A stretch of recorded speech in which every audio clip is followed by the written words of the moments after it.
السلام علیکم students, how are you? Hope so you are fine. کہ تو جو کہ آج ہمارا لیسن ہے وہ ایک پوئم ہے، اسٹاپنگ بائی ووڈس آن آ سنو ایوننگ. تو اس پوئم کے نام سے جیسے کہ آپ کو پتہ چل رہا ہے، اسٹاپنگ یعنی رکنا، بائی ووڈس، ووڈس کہتے ہیں جنگل کو، آن آ سنو ایوننگ، سنو ایوننگ یعنی ایسی رات جس میں، ایسی شام جس میں بہت زیادہ برف باری ہو رہی ہو. تو اسٹاپنگ بائی ووڈس آن آ سنو ایوننگ یعنی کسی جنگل میں ایک تاریک اور بڑی برفیلی رات کو رکنا، یہ اس پوئم کا ٹائٹل ہے. اور اس پوئم میں جو ہمارا جو پوئٹ ہے رابرٹ لی فراسٹ، وہ ہمیں بتا رہا ہے کہ ایک جنگل میں وہ اکیلا گزر رہا تھا، اور کیونکہ برف میں سے جب درختوں پر برف پڑتی ہے تو وہ بہت خوبصورت لگتے ہیں، تو وہ وہاں پہ رکنا چاہ رہا تھا، لیکن کیونکہ اسے تھوڑا عجیب بھی لگ رہا تھا، اس کے گھوڑے کو بھی تھوڑا عجیب لگ رہا تھا کہ اتنی برفیلی اور تاریک شام میں ایک جنگل میں جو کہ خوفناک جگہ ہوتی ہے وہاں پر رکنا اسے تھوڑا عجیب لگ رہا تھا. اور اس نے کہیں پہ پہنچنے کا کسی سے پرومس بھی کیا تھا، تو اسے یہ بھی تھا کہ میں اتنا میرا لمبا سفر ہے اور وہ مجھے طے بھی کرنا ہے، اور پھر یہاں پہ کوئی فارم ہاؤس وغیرہ بھی نہیں ہے جہاں پہ میں رکوں.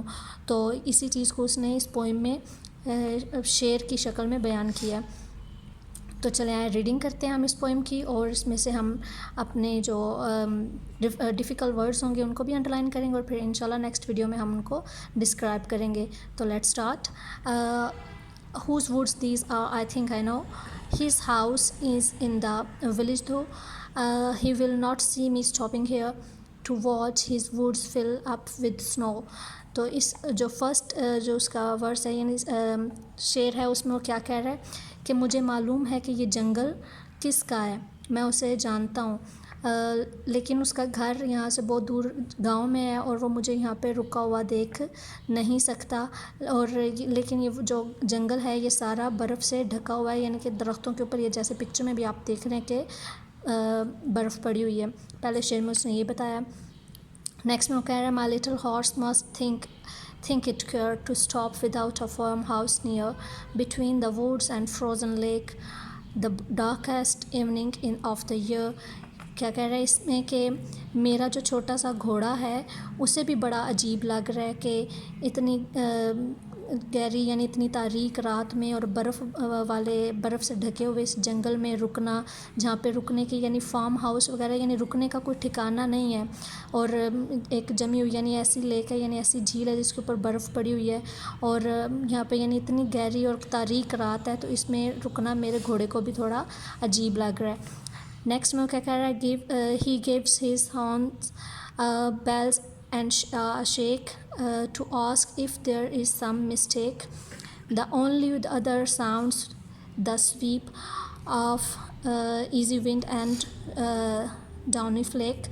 نیکسٹ میں کیا کہہ رہا ہے کہ میرا جو یعنی اس پورے جنگل میں صرف 2 ہی آوازیں ہیں، یعنی اتنی خاموشی، اتنا سناٹا ہے، اور وہ آوازیں کس چیز کی ہیں؟ ایک تو میرا گھوڑا جو ہے، یعنی جیسے میں نے اس کو یہاں پہ روکنے کی کوشش کی ہے تو اسے بھی عجیب لگا کہ یہاں پہ تو اتنا اندھیرا ہے، تاریک ہے، کوئی جگہ نہیں ہے رکنے کی، تو وہ میرا ماسٹر یہاں پہ کیوں رک رہا ہے؟ تو اس نے اپنے یعنی بیلز اس کے جو تھیں انہیں شیک کیا، یعنی اپنے گلے میں جو کچھ تھا اس کو ہلایا ہے.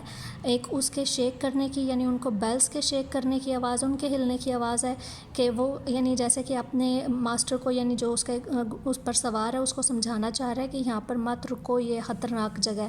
اور دوسری آواز وہ کہہ رہا ہے کہ صرف ٹھنڈی ہوا کے چلنے اور برف کے گرنے کی آواز تھی، اس کے علاوہ وہاں پہ کوئی بھی آواز نہیں تھی، یعنی بہت خوفناک منظر تھا، بہت سناٹا تھا وہاں پہ. نیکسٹ میں وہ کہہ رہا ہے The woods are lovely, dark and deep, but I have promised to keep, and miles to go before I sleep, and miles to go before I sleep. اور نیکسٹ میں وہ کیا کہہ رہا ہے کہ رات میں جنگل جو کہ بڑا گھنا جنگل ہے، بہت زیادہ درخت ہے وہاں پہ، اس جنگل میں اس درختوں پر برف باری کا یہ منظر بہت ہی لولی، بہت خوبصورت ہے. But I have promise to keep, لیکن میں یہاں پر رک کر کافی دیر تک انہیں دیکھ نہیں سکتا کیونکہ میں نے وعدہ کیا ہوا ہے کسی سے. And miles to go before I sleep, اور مجھے سونے سے پہلے یعنی اس سے پہلے کہ میں تھک جاؤں یا سو جاؤں مجھے بہت زیادہ فاصلہ طے کرنا ہے، یعنی بہت دور جانا ہے. And miles to go before I sleep, اور یہ لائن دوبارہ اس نے رپیٹ کی ہے. تو ہوپ سو کہ آپ کو سمجھ آ گئی ہوگی کہ اس پورے جو پوئم ہے اس میں وہ کیا کہہ رہا ہے کہ بس ایک جنگل ہے جو کہ شام میں بہت خوبصورت لگ رہا ہے لیکن بہت تاریک اور بہت خطرناک بھی ہے. وہ وہاں پہ اسے رک کے اس کی خوبصورتی کو دیکھنا چاہتا ہے لیکن کیونکہ سناٹا ہے، تاریکی ہے اور اسے بہت دور کا سفر طے کرنا ہے اس لیے وہ وہاں پہ رک نہیں سکتا. تو بیسٹ آف لک اور اس کو ریڈ آؤٹ کریں، اور اگر آپ کو کوئی مزید مشکل الفاظ لگتے ہیں تو ان کو نیٹ سے سرچ کریں. اینڈ بیسٹ آف لک. اللہ حافظ.